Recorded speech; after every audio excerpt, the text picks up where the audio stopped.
When you travel to Japan for the first time, you may wonder what to pack. Well, the best advice regarding what to pack for traveling to Japan is pack as lightly as possible. So in this video, first I introduce must-pack item for your Japan travel. And after that, introducing other items you may need but get or buy after arriving in Japan. So you know all you need for your Japan trip and no more heavy luggage. Alright, so let's talk about must-pack item. Of course you need a passport, insurance and so on, but we don't talk about them because it's too obvious. So do you know what is the heaviest thing you need to pack? It's actually clothes. Well, I believe tourists in Japan bring clothes, but in the end they don't wear some of them. Well, it's simply because they don't know the weather in Japan well and the good clothes for each season. So let's start with clothes. Well, it all depends on the season you come because Japan has 4 seasons. The easiest season is summer. The temperature is between around 25 to 35. Most people wear t-shirts and shorts. If you are coming to Japan between mid-June and late September, t-shirts and shorts are generally fine. Well, next one is spring. From late March to late May. And autumn from mid-October to early November. Wearing something over a t-shirt and long pants is the norm. Well, spring and autumn are between summer and winter, so the weather can fluctuate between hot and cold on different days. It's a good idea to dress in layers so you can take things off if it gets hot. Lastly, there is winter. It's extremely cold in Japan, so layering up is essential. Wearing a coat over a sweater is typical.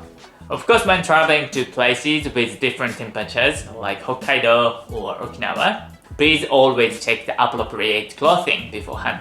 As for pajamas, many Japanese hotels provide them. There's no need to bring your own. I personally prefer to bring my own pajamas as I feel most comfortable sleeping in what I usually wear. But considering less luggage, you probably don't need to pack it. Alright, so the next one is shoes. Well, please make sure to come with comfortable shoes, which are easy to put on and take off. You might have heard already that in Japan, there are many occasions to take off your shoes.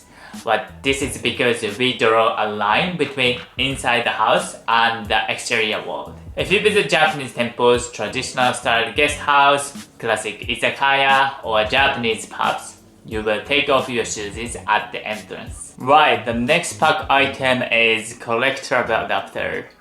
Well, nowadays we can't live without our phones and laptops, so make sure to bring your charger with the collectible adapter. Japan uses a Type A plug with 2 straight prongs like this. If you're coming from the US, it's likely that the standard US 2-prong plug will fit without any adapter. But coming from another region, you will need a multi-turbo adapter. Well, please also take note that Japan operates on the voltage of 100 volts. Depending on your devices, you will need a turbo adapter to switch the voltage supply level to. Alright, so the next one is medicine and supplement. If you have daily medications or supplements to take, it's a good idea to bring your own for the trip. Well, in case of emergency situation, of course, you can purchase them at local drugstores in Japan. But carrying the ones that you are familiar with is always assuring. In addition, if you have a prescription from the doctor, carry the copy with you, just in case. It will help you to explain the medicine when asked at the airport or in case you need additional supplies during the trip. But furthermore, it is recommended to keep the diarrhea and upset stomach medicine at hand. The fun part of the trip is to explore the diverse Japanese cuisine. The hygiene level in Japan is strictly regulated and the standard is very high, so it's unlikely to get food poisoning. However, sometimes you can get stomach issues coming from the sudden change of diet or simply from travel fatigue. Alright, next one is bag. Well, it's a good idea to have a smaller bag aside from your suitcase and travel backpacks, so you can easily move around and explore Japan. If you plan to move around cities, you don't want to carry your big backpack all day. Make sure to pack something smaller for everyday walks. Well, one thing to keep in mind is if you are taking trains or buses during peak hours, it can be very crowded in Japan, especially in Tokyo. While peak hours in major cities are roughly from 7 to 9 in the morning and 6 to 8 o'clock in the evening. But during these time slots, avoid carrying huge luggage. Also, if you have a backpack like this, it's recommended to carry it in front of you, like this, when inside the carriage. This is for security purpose and also to create more spaces for others in train. Alright, so the next one is wallet, the small wallet or coin case. Well, in Japan, cash is still the king. And there are various places where only cash payment is accepted. If you are planning to eat at a local ramen counter or try some local food stand, they tend to accept only cash. Also, entrance fees to visit traditional temples and shrines are always paid in cash. But I believe you don't want your pocket to be filled with small coins and make some noises every time when you walk. So make sure to pack a wallet in your bag. You will use it every here and there during your Japan trip. While to minimize your luggage when traveling, it's essential to know what you don't need to bring. While most hotels in Japan provide amenities, so unless you have specific preferences, a tip to reduce luggage is to avoid bringing items that are typically provided by Japanese hotels.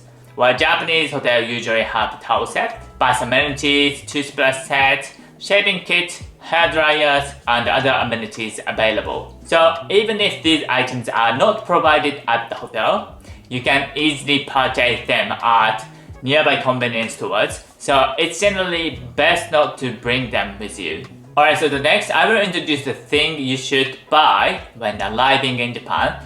Well, these items are somewhat essential, so purchasing them upon arrival can make your trip to Japan more comfortable. Of course, if you already have these items, definitely bring them along. Alright, so the first one is Suica, which is an IC card. It is a prepaid card that can be used as tickets for public transport, including trains and buses. You need to get this card as soon as you get to Japan for 3 reasons. Firstly, this is a simple method for moving around. But rather than calculating your train ride and getting ticket every time, all you need to do is top up the card at the station and tap at the gate. Well, secondly, you can use this card for quick shopping at convenience stores. Rather than counting coins to get your drink at the counter, tapping this card on the designated machine will reduce the hassle. Or thirdly, this is a prepaid card. Unlike credit cards, you know how much you are spending.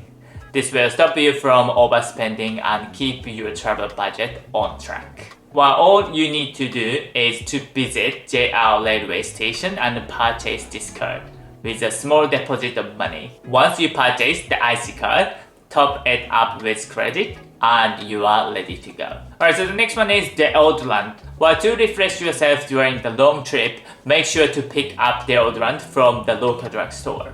Well, it is a must, especially during the hot summer season, to fight against Asian humidity. However, you might need to be cautioned with what and how much to apply. Well, in Japan, it is considered to be disrespectful when you have a strong odor or fragrance, even if it was for good intentions. Therefore, if your own deodorant has a rather strong smell, you might consider buying one from local drugstore to keep yourself refreshed in a respective manner. Alright, so the following item is local SIM card. Well, nowadays it is crucial to keep yourself connected. We use our phones to check the itinerary and timetable of our trips, search for the nearby places to visit, look on the map for the way, and so much more during that trip. So please make sure to reserve yourself a local SIM card. You can search online to your trip and make a reservation. It's a good idea to choose the one where you can collect the SIM card at the airport you are arriving at so that you can get yourself connected upon arrival. Well, another option is pocket Wi-Fi. Well, it's a great idea if you are in group or when you have multiple devices to connect. But the biggest benefit of getting a SIM card is that you will be connected with a local number which makes reservations or appointments so much easier. Alright, so these are the essential items needed for a trip to Japan. While some of you might think, is that really all I need? Well, you're right. For those going to Japan for the first time, while Japan can seem like a strange and mysterious country, I believe.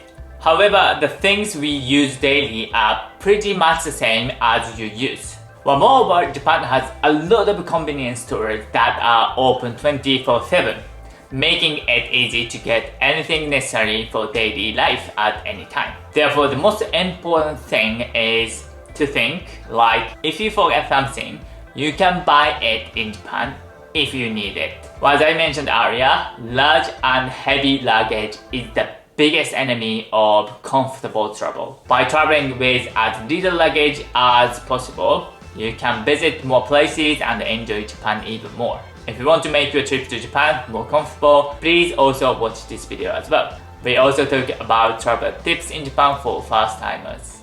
Have a fantastic trip to Japan. See you soon. Bye.